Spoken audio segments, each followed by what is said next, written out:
Obrigado pela presença de todos vocês aqui nessa tarde de quinta-feira, dia 31 de outubro, às 17 horas, horário de Brasília. Nós vamos começar aqui sobre um tema, gente, que, na verdade, o que provocou esse diálogo, essa conversa, esse bate-papo entre a gente foi justamente situações que têm acontecido com muita frequência nesse ano 2024, e é muito pertinente a gente, eu diria até de uma forma ostensiva, a gente falar sobre esse tema, que muito embora esteja na mídia, muito embora seja objeto de publicações o tempo todo, e a gente sabe que está acontecendo, todas as organizações, inclusive cartórios, a gente ainda acha que ainda não está sendo dada a devida atenção, né, ou a importância a essa temática relacionada a cybercrimes e cibersegurança. Então, o que a gente vai falar aqui para vocês agora é realidade para gerar mudanças em cartórios, cybercrimes. Por que realidade? Porque é algo que tem acontecido e está acontecendo a nível nacional. A gente tem recepcionado, não digo de forma pontuada, mas diria até algumas dezenas de situações envolvendo cartórios que são vítimas de cybercrimes, de invasões de sistemas, de invasões de banco de dados, muitas vezes por vulnerabilidades da área de tecnologia, mas na maioria das vezes por uma ausência de cultura com relação a integrantes da serventia em lidar com a tecnologia, em lidar com o computador, em acessar conteúdos no computador que terminam dando margem a algum tipo de vulnerabilidade para o cartório. Então, essa é a realidade de 2023 e principalmente 2024. Eu diria até a realidade a nível geral. Iniciativa privada, empresa, organização, poder público e cartório. E essa realidade ela tem que ser uma provocação para a gente gerar mudança. É uma realidade que está acontecendo, está aí algumas matérias recentes, Polícia Federal invadida, STF, Anatel, Polícia Federal novamente, temos aí o maior vazamento, considerado como o maior vazamento de dados da história, que envolveu também o Brasil, algumas vítimas do Brasil. Então, essas são matérias recentes. Essa é de algum tempo atrás, cerca de 2 anos, em que houve falhas no cartório, eu não diria nem por uma questão tecnológica, mas por uma negligência de colaboradores, em que gerou esse vazamento aí dessa informação, que expôs aí o dado de centenas de pessoas. E golpes e vazamentos de dados, é isso que está acontecendo no mundo. Então, gente, a gente está fazendo esse evento hoje como primeiro dos 3 eventos para marcar as pílulas de conhecimento sobre os temas que a gente vai falar lá no evento na Noreg Brasil. Aproveito esse momento para agradecer à Noreg Nacional pelo convite que fizeram ao Sião para que nós participássemos como palestrantes no workshop sobre tecnologia que vai acontecer no evento da Noreg Nacional entre o dia 27 e 29 de novembro, e a gente vai estar falando sobre alguns temas no dia 29 às 14 horas. Então, quem estiver lá em Brasília, não deixe de conversar conosco e aprender junto conosco, tá? Porque a gente vai aprender junto sempre. E essa temática de cybercrimes, que a gente decidiu fazer como primeira dessas 3 temáticas, está acontecendo hoje, as 2 demais, que vai ser uma sobre novas tecnologias e inteligência artificial, a próxima quinta às 17, e a última sobre jornada do cliente, a jornada do usuário, do cliente da serventia, como é que ele pode ter uma jornada de sucesso, como é que a gente pode implementar iniciativas, digamos, disruptivas para que esse cliente possa ter uma experiência, para além dele ter um serviço prestado, ele ter uma experiência. Bom, mas voltamos aqui ao tema de vazamento de dados, que é o que a gente vai conversar hoje de uma forma literal e bem prática e rápida para vocês. Vai durar cerca de 20 minutos esse encontro. Esse encontro aqui é uma provocação. Eu vou apresentar alguns slides para vocês, de matérias, de informações, mas o objetivo dele é que a gente saia daqui desse encontro com esse tema de cybercrimes e cibersegurança como uma temática que precisa diria até, de prioridade por parte das organizações, e principalmente cartório. Cartório, grande repositório de informação, banco de dados, informações de milhares, às vezes até milhões de pessoas, e, sob ponto de vista prático, em termos de atenção e cultura referente a comportamento digital, a gente precisa ficar muito atento. Se a gente, na nossa vida privada, na nossa vida particular, pessoal, seja por intermédio do nosso celular, que é um grande autenticador hoje em dia, seja por intermédio do nosso computador, a gente precisa ter uma conduta, digamos, adequada e cautelosa e preventiva, da mesma forma que a gente tem no mundo físico. Da mesma forma que a gente tem que ter cuidado de sair à rua de meia-noite com o telefone no ouvido, a gente precisa ter muita consciência de como a gente vai lidar com essa nossa jornada virtual, por meio da internet. Seja ela utilizando nossa estação de trabalho na serventia, do computador, seja ela pelo telefone, pelo dispositivo do cartório. Então, esse nosso comportamento, essa nossa jornada de relação virtual, para acessar, seja qual for o site, para fazer, seja qual for a atividade, precisa ser feita com muita cautela e muito cuidado. Diria isso por quê? Porque as iniciativas hoje de invasões, de cybercrimes, elas estão com uma tendência de serem cada vez mais organizadas.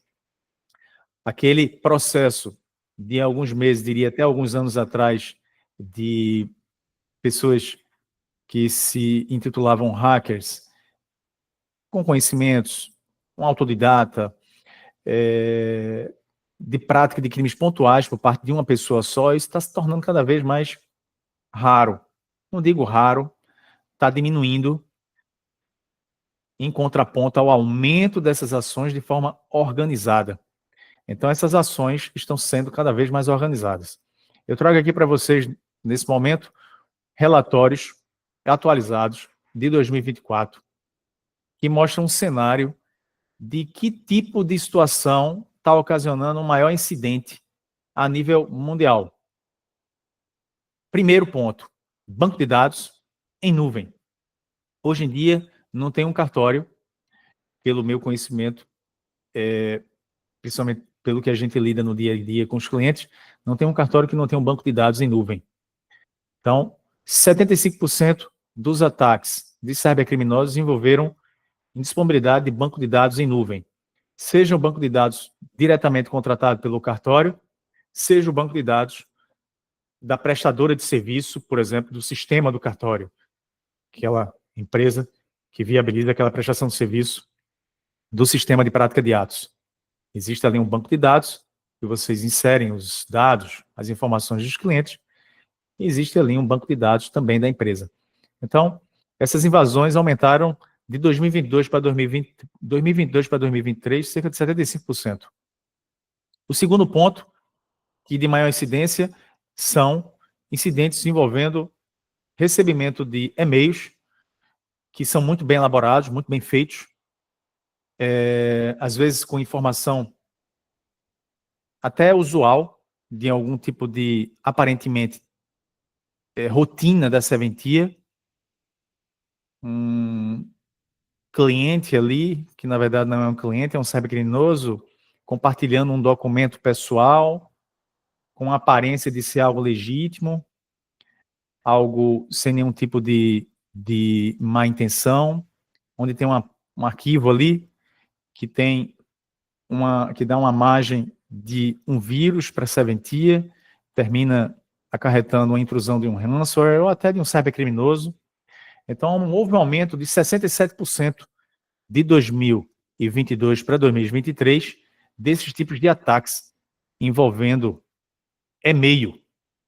Então, já falei para vocês e vou parar nesse ponto, que são outras situações também, mas prefiro parar aqui, que as maiores incidências de aumento de intrusões, de ransomware, de vírus, de ações que tornaram vulneráveis e deram margens à perda de dados, à indisponibilidade de dados, à indisponibilidade de acesso ao sistema, foi, primeiro, nuvem, banco de dados em nuvem, e segundo, recebimento de e-mail, que às vezes um e-mail que está ali enviado para o e-mail institucional da serventia, o colaborador que acessa, não presta muita atenção, por exemplo, no remetente desse e-mail, às vezes tem uma URL ali, um domínio daquele e-mail que não tem, na verdade, nada a ver com o conteúdo do e-mail, abre aquele anexo ou acessa o link,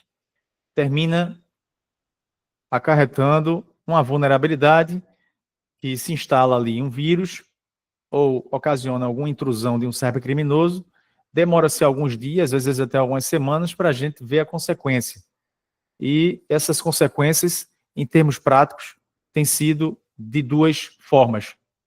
Existem aqueles mal intencionados, normalmente os lobos solitários, que eles têm o objetivo de acessar o banco de dados da organização, do cartório, para pegar a informação do cliente e não ocasionar nenhum tipo de dano, digamos assim, aparente ao cartório. O objetivo dele é apenas acessar o dado e a informação que consta ali na escritura, que consta na certidão de nascimento, que consta lá num registro que está digitalizado lá no sistema, que está inserido no sistema de prática de atos.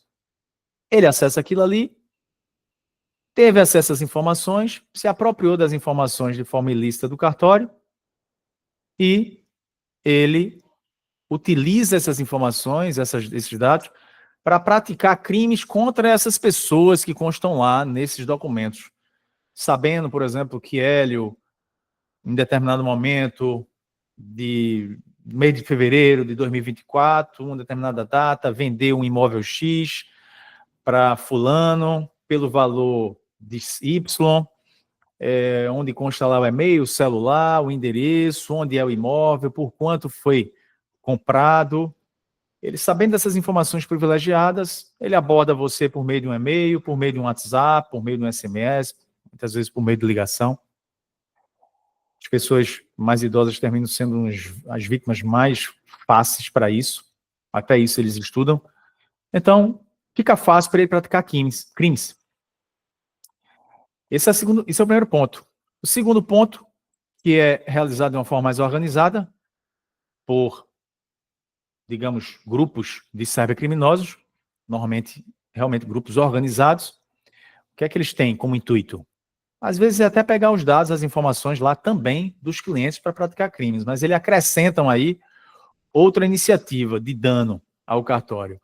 Ele inviabiliza a operação do cartório de alguma forma, indisponibilizando o acesso ao banco, ou ao sistema, ou criando algum tipo de ação que modifique, por exemplo, como aconteceu há alguns meses, numa serventia, de mudança de selos do cartório, modificou completamente, torne disponível a operação da serventia durante algumas horas, às vezes até por mais de 1, 2, até 3 dias, e eles pedem um resgate, digamos, resgate, entre aspas, para que a operação volte ao normal, volte à normalidade.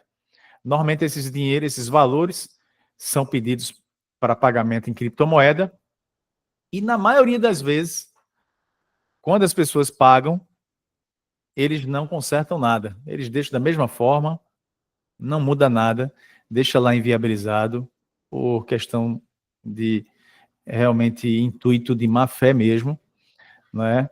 Então, o problema é grande, tem acontecido, e o nosso intuito aqui é vir provocar com esse título, com essa conversa, para a consciência, primeiramente para a cultura, para a gente saber o que acontece e tentar mudar a cultura no dia a dia em lidar com a tecnologia, em lidar com a transação, o tratamento dessas informações.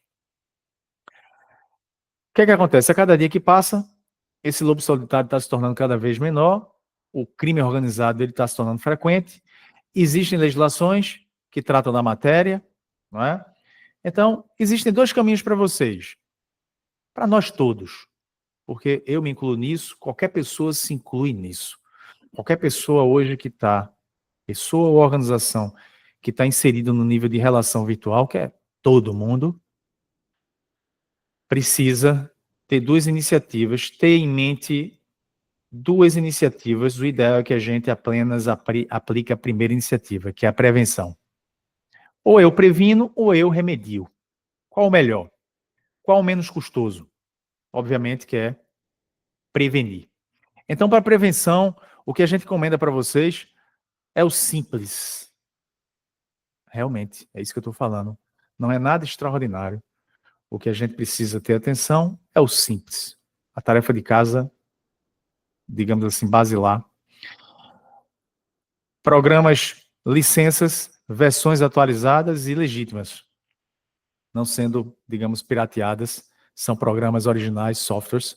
Normalmente os programas pirateados, eles dão muita margem a esses ataques, a essas iniciativas mal intencionados.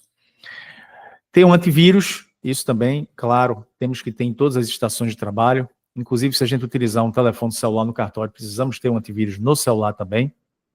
Sempre tenho preferência por antivírus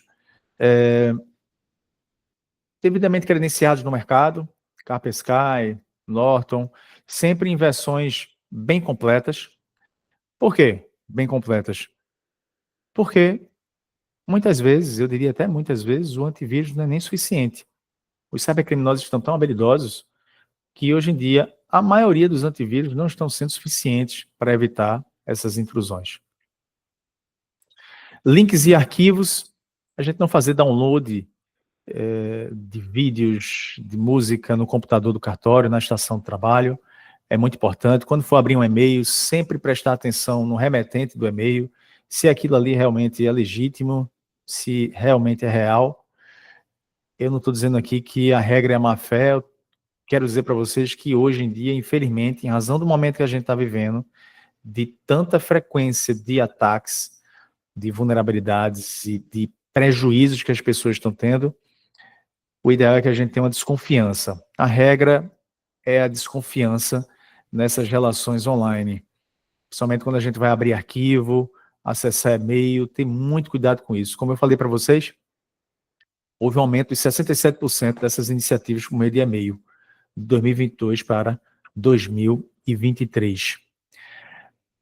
Essa questão da atuária do computador é uma coisa que aparentemente pode ser simples, mas no final das contas, para a gente conseguir encontrar algum tipo de indício de ataque, se torna importante. Então, sempre coloque lá a hora e a data certa. Redes Wi-Fi públicas. Se a gente está com notebook, que a gente utiliza normalmente no cartório, a gente utiliza sempre a ancoragem do celular, na nossa rede do celular. É evitar essas redes, principalmente para os nossos computadores de trabalho. São aqueles que a gente utiliza no dia a dia do cartório, para recepcionar documentos, para lidar com acesso a plataformas ONR, o e-notariado, acessar o sistema de prática de atos da serventia. Então, esses computadores eles devem ser dispositivos realmente preservados ao máximo. Quando a gente fala evitar conectar esses computadores nas redes públicas, é justamente para minimizar o risco de que esses computadores sejam expostos a essas iniciativas de mal intencionados online, por meio dessas redes do Wi-Fi, que tem muito, principalmente as públicas. É importante que a gente crie login e senha pessoal e intransferível para cada colaborador. Aquela coisa de a gente ter uma senha para todo mundo usar, ou para mais de uma pessoa usar, é bom a gente evitar. É bom a gente criar senhas pessoais e intransferíveis para cada colaborador. Isso tem uma consequência muito importante, que é a rastreabilidade, claro, e também a gente poder responsabilizar é importante, né, que a gente tenha em mente essa questão da responsabilização, isso em tudo. Aqui eu tenho minha senha, meu login, e eu sou responsável pela utilização desse computador aqui que pertence à empresa. Eu preciso realmente ter cautela com o que eu acesso, aonde eu acesso.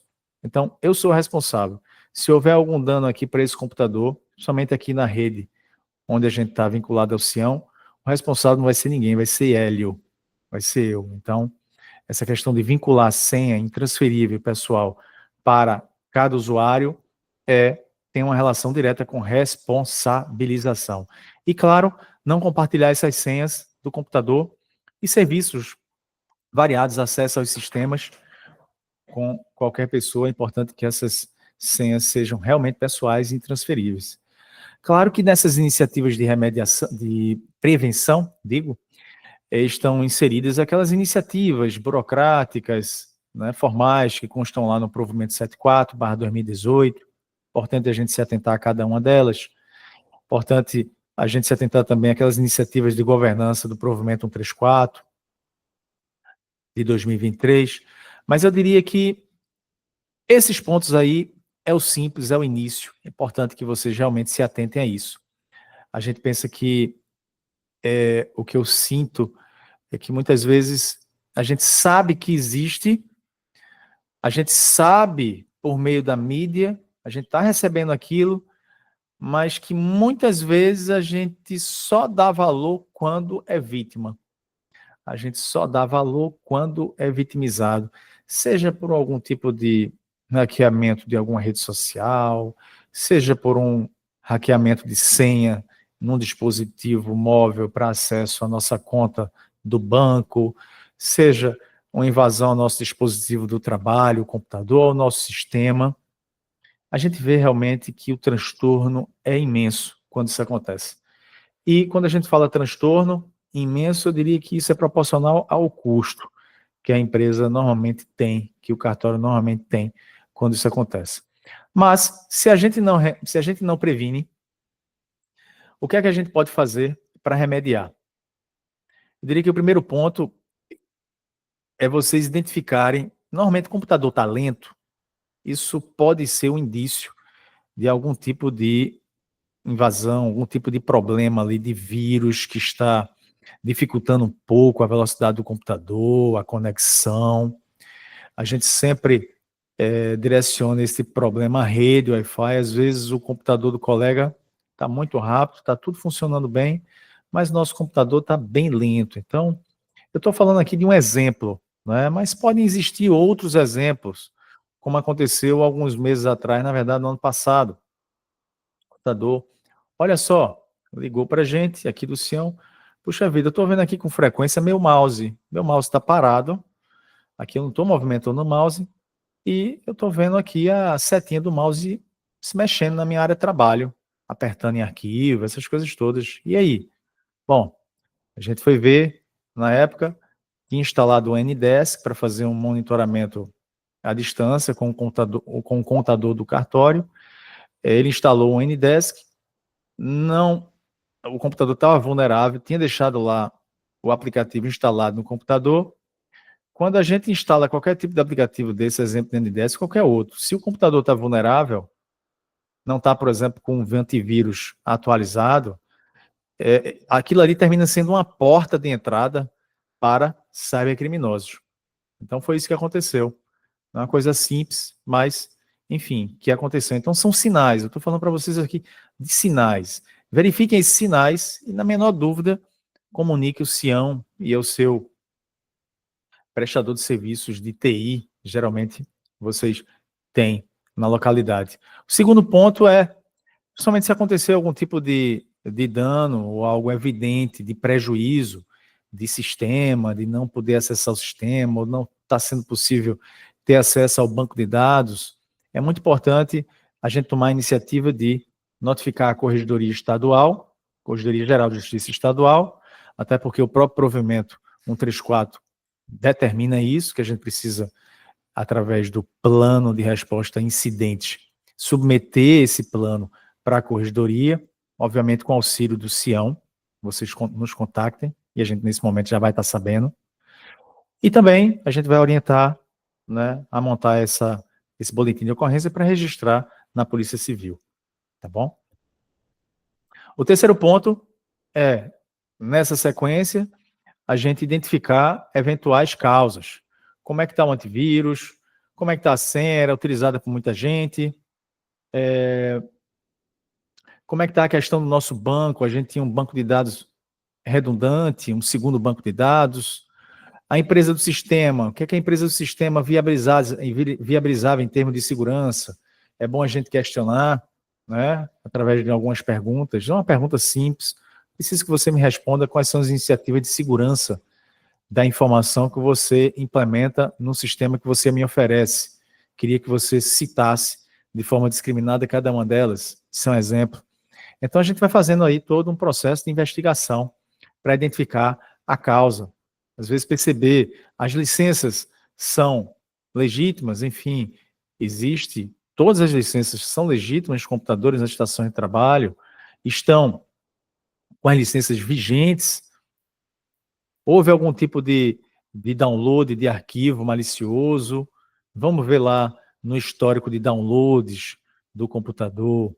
Vamos ver lá o histórico de acesso a sites no sistema operacional lá do computador, de acesso à internet, que pode ser o Google Chrome, Mozilla, o Internet Explorer ou qualquer um outro. Sobre esse ponto, a gente pode dizer para vocês que tem havido com frequência acessos muito frequentes a sites de apostas. Às vezes o computador está muito lento, aconteceu isso mais de 10 vezes nos últimos 4 meses. A primeira coisa que a gente faz, olha, por favor, veja aí o histórico de acesso desse computador à internet. Vamos ver nos últimos 7 dias. Vamos ver nos últimos 30 dias. Então, assim, é bom, muito importante a gente evitar o acesso a esses sites de aposta, de jogos, conteúdo adulto nem se fala, não é? Eu diria até qualquer tipo de site que não tenha relação com a atividade da serventia. Existem aqueles sites que a gente tem que fazer pesquisa, tem um site do ONR, tem o e-notariado, tem das plataformas credenciadas junto ao CNJ para a prática dos nossos serviços, STJ para publicar para fazer uma pesquisa de algum tipo de jurisprudência, para uma nota devolutiva, né, sites devidamente reconhecidos, mas assim, sendo exclusivamente para a prática dos atos da nossa atribuição funcional. Quando a gente começa a acessar tudo e qualquer coisa no computador do cartório, na estação de trabalho do cartório, e eu diria até, pode ser até num outro computador que não seja do cartório, que seja até um nosso computador, mas com acesso à rede Wi-Fi vinculada à parte operacional lá do cartório. A gente termina criando uma vulnerabilidade aí para a serventia. Então, a grande questão hoje é a gente se precaver, mas caso a gente, digamos, tenha algum tipo de problema, a gente precisa realmente identificar as causas com rapidez. Ter as senhas é importante. Existem hoje plataformas disponíveis na internet para você tentar identificar a senha de um determinado tipo de credencial de um colaborador. São senhas que, estatisticamente, geralmente são colocadas em prática por pessoas, enfim, normalmente senhas fáceis, enfim, essas plataformas são treinadas para isso, então, às vezes, fica fácil. Então, o fato de a gente sempre falar, coloca uma senha difícil, não é? Aquela senha que reúna, na verdade, caracteres especiais, letras maiúsculas, minúsculas, números. Isso é importante porque a gente minimiza. A questão aqui é a gente minimizar sempre os danos, o risco. O quarto ponto é investigar os impactos na serventia. O que é que houve de impacto aqui? A gente passou o quê? 2 horas sem funcionar? Um dia? 2? O que é que houve aqui? A gente deixou de prestar algum serviço para o público? Isso acarretou em termos de receita quanto? Então é importante que a gente tenha isso em número. E, obviamente, essa análise vocês fazem junto conosco do Sião, que vai estar a posto para dar todo o apoio nessa situação, caso ocorra. O ideal é que não ocorra, e a gente está aqui para isso, para divulgar cultura e iniciativa, para dar valor ao tema e a gente evitar que isso aconteça. Questão do backup, como eu disse para vocês lá no início, o backup tem sido um ponto de grande problemática em 2022 e 2023, crescimento de 75% de ataques a backup, a banco de dados. Então, eu diria que é muito importante a gente não depender exclusivamente de um banco de dados. A gente tem aquela empresa que presta serviço para a prática de atos, seja de notas ou de registro, e muitas vezes a serventia vincula todo o seu banco de dados exclusivamente àquela empresa. Eu não estou questionando aqui a empresa, mas eu estou dizendo que qualquer tipo de empresa ou organização é sujeito à vulnerabilidade. Então, o ideal é que a gente não dependa exclusivamente de qualquer empresa, qualquer que seja ela. O ideal é que a gente tenha um banco de dados complementar, vinculado exclusivamente ao cartório. Banco de dados em nuvem, inclusive, além do nosso banco de dados no servidor, banco de dados físico. Banco de dados é uma coisa preciosa, preciosíssima, né? A perda de um banco de dados, e principalmente se a gente depender apenas de um banco de dados, a gente fica num processo de vulnerabilidade muito grande. Então, o ideal é que a gente invista, e esse investimento não é muito, é pouco, no nosso banco. Porque esses bancos têm sido cada vez mais, como eu falei para vocês, objeto de alvo dessas iniciativas de malfeitores. Então, a gente precisa ter sempre um backup redundante, 2, pelo menos em nuvem, do sistema que a gente contrata e de um vinculado a gente, como serventia, independente, nosso, no Google, no Microsoft, enfim, qualquer plataforma reconhecida no mercado. Temos que ter os antivírus corporativos sempre em dia, o ideal é a gente escolher bons antivírus e sempre ficar atento a essas customizações, a essas evoluções nos antivírus. Licenças, computadores com os softwares licenciados, evitar baixar arquivo na estação de trabalho do cartório. Eu diria, se tiver um celular, mesma coisa com relação ao celular. Ter um firewall de qualidade sempre é importante para travar o acesso a determinado tipo de URL ou site, que em algum momento seja dada iniciativa aquilo pela estação de trabalho do cartório, é bloqueado esse acesso. Essas políticas de senha intransferível, pessoal, é extremamente importante. Os treinamentos, né, cultura. Essa questão relacionada à cibersegurança e cybercrimes tem uma coisa que é muito ligada a esse ponto, que é a cultura. Muitas vezes a gente pensa que investir em tecnologia, em defesa, é tudo. Não. Eu diria que o mais importante é a cultura. São as pessoas saberem o que devem fazer, tanto ou não fazer. Tanto que o relatório da IBM, que isso é uma coisa que eu faço, que eu falo de forma, inclusive, muito repetida, diariamente, relatório, todo ano da IBM é publicado no início do ano, publica que a maioria desses incidentes envolvendo dados, informações, indisponibilidade de banco, é decorrente de falha humana. Quando eu digo falha humana, a maioria dos casos não é nem dolo, é culpa, alguma iniciativa ali que mal feita, que não teve uma atenção especial para uma prática, termina causando a vulnerabilidade para a serventia. Tá? Então, conto com o senhor para isso, para esse apoio, tanto na precaução quanto em remediar o problema, que a gente espera que não aconteça, mas a gente está aqui para isso. Tá? A gente vai estar lá no evento da Noreg. Isso aqui é a primeira pílula, que fazer uma coisa rápida e prática, para não demorar muito. Eu vou abrir espaço agora para quem quiser conversar com a gente, fique à disposição. Vou dar um minutinho, uns 30 segundos aqui. Quem quiser, basta apontar aqui para a gente, que a gente conversa e responde a pergunta. Tá bom, gente?